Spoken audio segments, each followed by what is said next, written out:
and good morning or good afternoon, whatever day it is. I've decided to bring on my bro, Nathan, Hi.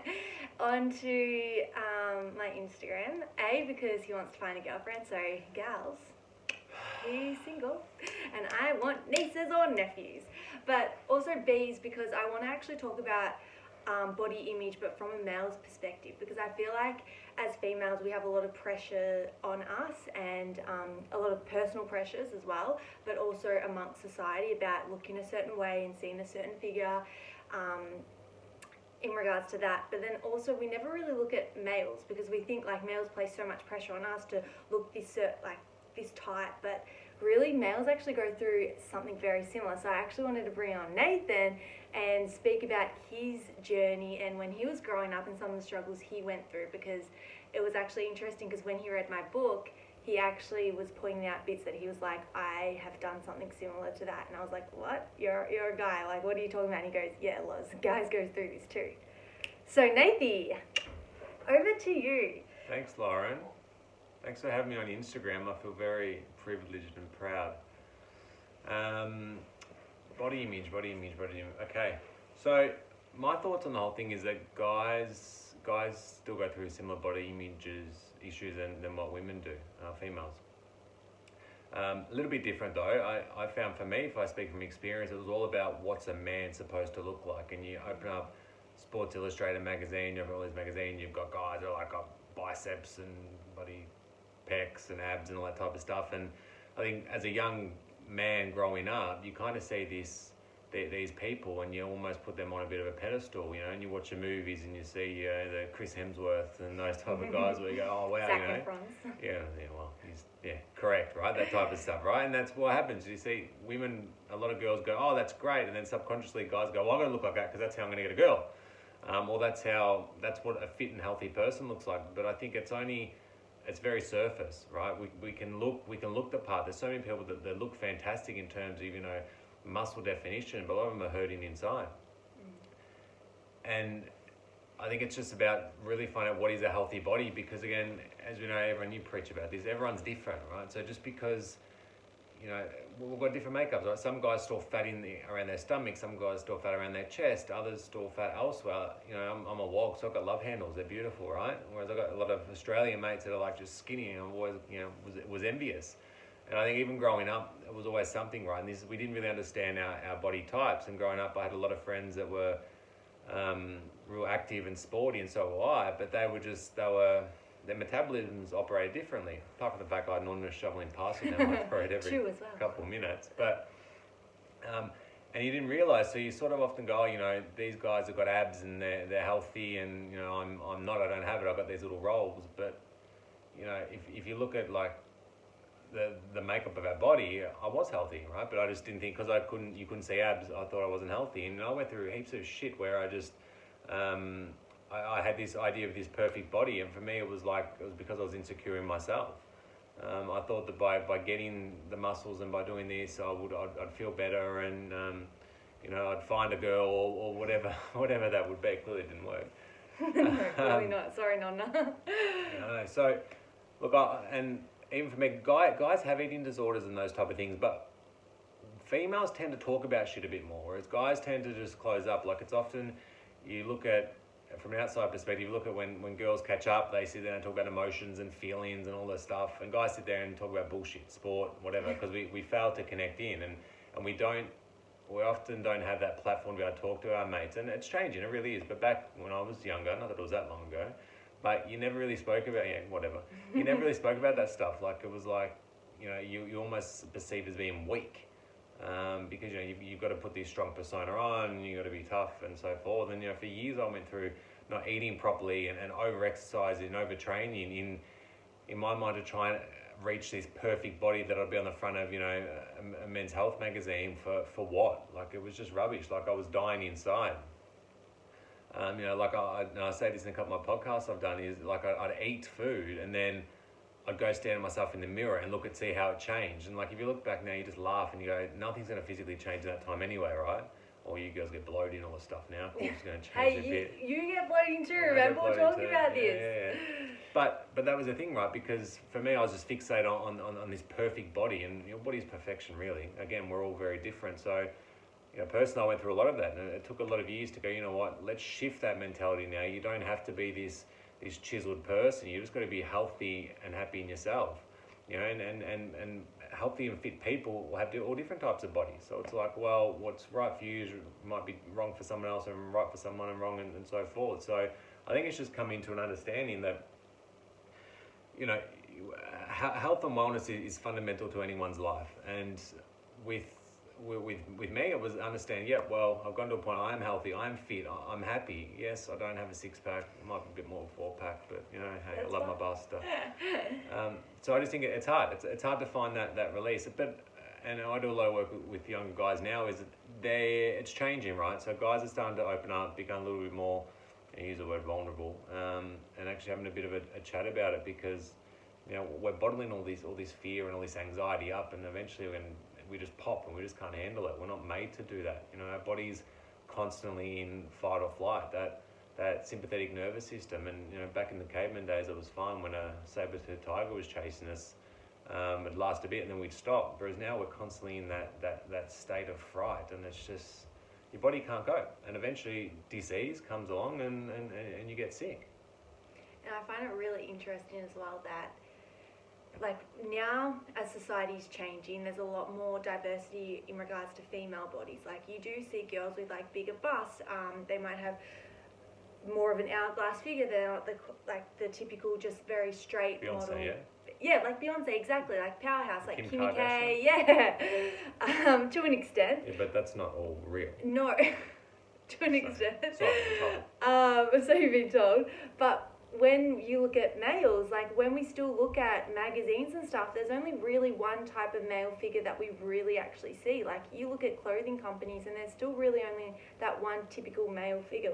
Like, he's very chiseled, still got that six-pack. There's no real, like, you guys say, like, dad bods out there. So guys look at all these constant figures that they're coming across. Like, at least with girls, as you said, we're a bit more open to it. There's a bit more diversity in regards to like the retail area and what we do see. Whereas I feel like males, you don't really see that. What, do you agree? Or? Yeah, no, I think so. Like, you look at, I think the female side of things have done a better job in terms of embracing different body size, and you see that with plus size models and so forth. But you're kind of right. Men, not so much. Like, you probably see the skinny models walking down a Vogue catwalk that just look like they need a good plate of pasta.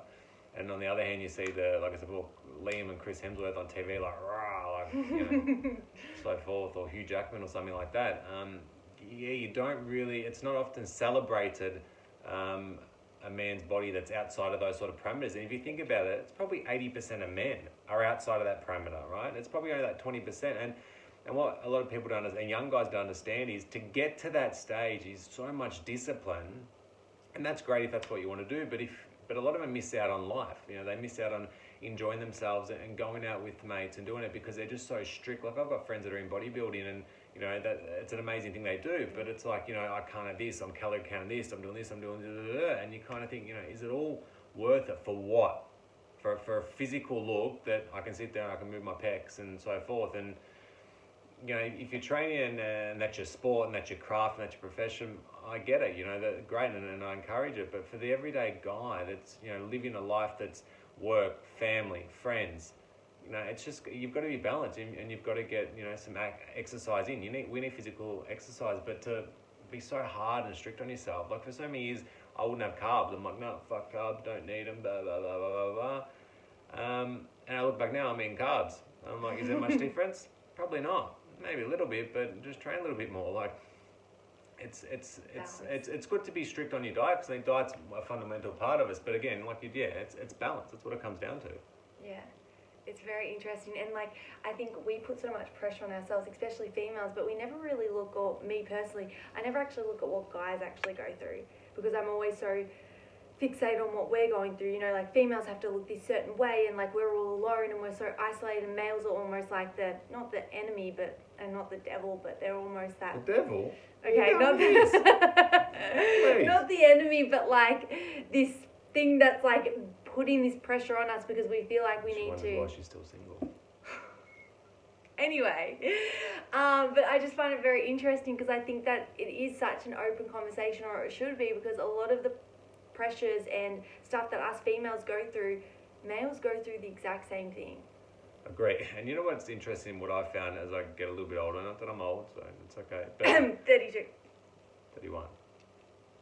Turning 32 this year. But 31 currently as we're doing this video. I'm in May, so let's just not get too caught up. I've found younger growing up, you're so fixated, right? As you become older and more wiser, your priorities change. And I look back now and I think, okay, that was, it was all about, looking healthy, looking fit and so forth. But now, like, no one, honestly, like, okay, I'm 31, nearly 32. 2 more months. A lot of people don't really care. Like, they don't care that you're not chiseled, because eventually gravity takes place and you get a bit older and you don't have that leanness that you once had. But I think that there's a freedom to that, and you remove the expectations. And unfortunately, I found that comes with age and experience. And it'd just be good to be able to instill that into a lot of younger guys to say, you know what, good, keep healthy, keep active, but don't kill yourself for it.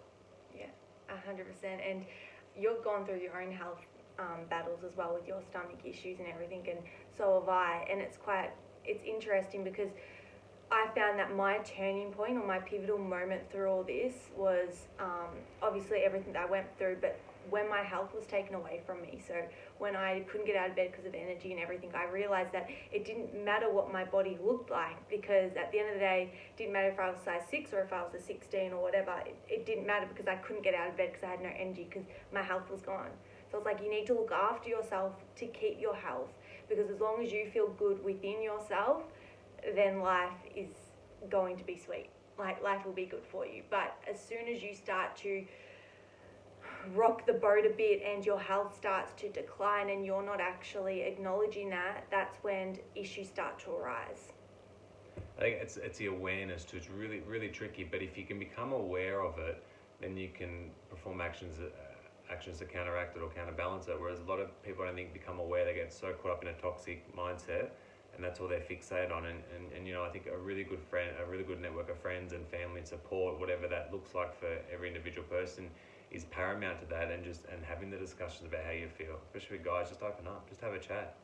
I feel like shit, I'm doing this, I'm doing that, and get that support from people, and I think it's valuable feedback, because then they can then help you, and then once you become aware, you can address the problem. But whilst you're still in denial and you still think everything, you're just disregarding everything, you're going to be stuck in a rut, and you're just going to get sicker and sicker and sicker, to the point where, I did it. I got glandular fever because I just kept pushing. Don't worry, I'm tough, I'm this, I'm much, I'm blah, blah, blah.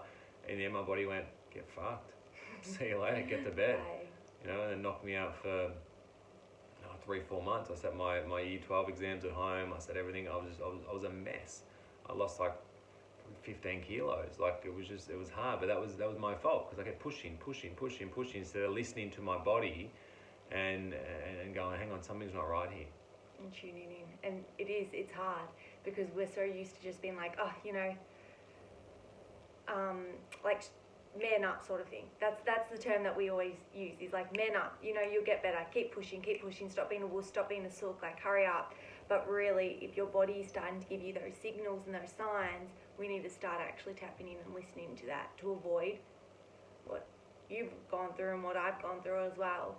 Especially with you still get bursts of glandular fever coming up. Oh yeah, it's always in your system. And then if you're not careful, it becomes chronic fatigue. And like, stupid decisions I made in my year 12, well, not stupid, I just worked so hard and just all this stress, pressure, and then my body broke down. That's now carried with me my whole life. So, things that I could have probably done when I was younger to understand, to be aware of it, and it's happening now. The wellness has become more of an in topic, and people are starting to understand how you do it and supportive mechanisms like meditation and so forth. We never had any of that. Right? We just had to go. And if I had had that, I probably wouldn't be carrying this shit in me now, and it'd be a lot different. But again, it's probably another way my body's saying at times, just chill out, because I'm human, right? I'm definitely by no means perfect, and there'll be times where I'm going, and my body will just go, hey, Nath, what are you doing? do you want to go back there again? And I start feeling a bit tired, a bit lethargic, and it's been able to listen to that, acknowledging and taking action for it. And accepting it. Very interesting. Well, thank you. My absolute pleasure. What else would I be doing on a Saturday afternoon? I know, especially in lockdown. You know, we were, during this whole isolation, we were actually going to start a podcast. However, I gave Nathan the job to go get microphones, and he still has it. Your job was to get the microphones. I'll pay, you go. Your job was to go get the microphones. No, your job was to get the microphones. No, and I was then going to edit and do it. deal. That was.